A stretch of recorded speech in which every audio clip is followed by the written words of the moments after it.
আমরা কাপড়ে যাব না, 24 ঘন্টার মধ্যে রাখতে হবে।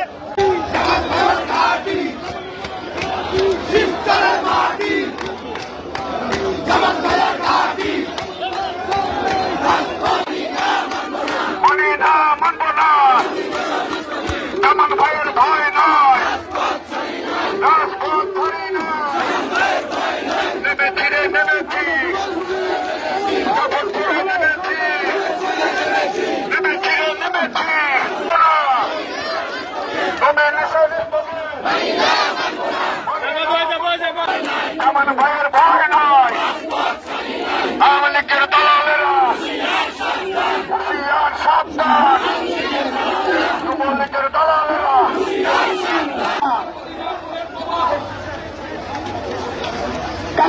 নেমেছি।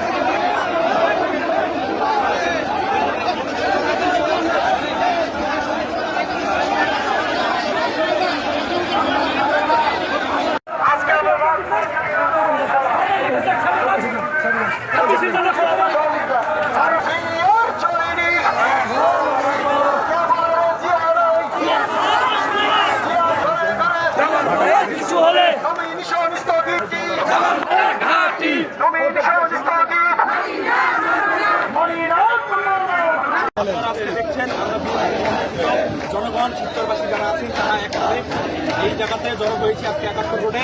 আমাদের নেতা জননেতা জনাব কামাল জামান নজরুল্লাহ যে মনোনয়ন আমাদের করা হয়েছে তার প্রতিবাদ সাপেক্ষে, এবং আমরা আজকে এই বিএনপি পরিবার এখানে একসাথে হয়েছি। সেই জায়গায় আমরা কোনো নিয়ম ভঙ্গ করবো না। আমাদের তারেক রহমানের যে নির্দেশনা আছে মানুষের ভোগান্তি ছাড়া যেভাবে মানুষের পাশে দাঁড়িয়ে কাঁধে কাঁধ নিয়ে কাজ করা যায় আমরা সেভাবে এগিয়ে যাচ্ছি, এবং আমাদের এই মনোনয়ন যেন খুব শীঘ্রই উঠিয়ে নেওয়া হয়। আমরা আজকে সেই বিক্ষোভের জন্য শিবচরবাসী বিক্ষোভের মাধ্যমে এখানে ফিরে পড়েছি এবং তার বিদ্রোহ ঘোষণা করার জন্য এখানে বসছি। তবে আমাদের এখানে কোনো ধরনের কোনো বিশৃঙ্খলা হতে দেয়নি, কোনো জনদুর্ভোগ আমরা হতে দিইনি, আমরা স্বাভাবিকভাবে চলাচল করতে দিয়েছি। আমাদের মধ্যে কেউ কোনো ধরনের বাধাগ্রস্ত সৃষ্টি করেনি, কারণ আমরা বিশ্বাস করি তারেক রহমানের আদর্শকে, আমরা বিশ্বাস করি জিয়াউর রহমানের আদর্শকে, আমরা বিশ্বাস করি খালেদা জিয়ার আদর্শকে, এবং আমরা এখানে আছি আমাদের জননেতা কামাল জামান নজরুল্লাহর জন্য দোয়া চাই, এবং আমরা জনগণ যে তার জন্য উন্মুক্ত এক ধরনের পাগল, আর তার জনপ্রিয়তার কাছে যে আমরা হেরে গেছি, তার জনপ্রিয়তার জন্য যে আমরা পাগল, তারই একটা প্রতিরূপ এখানে ফুটে উঠেছে।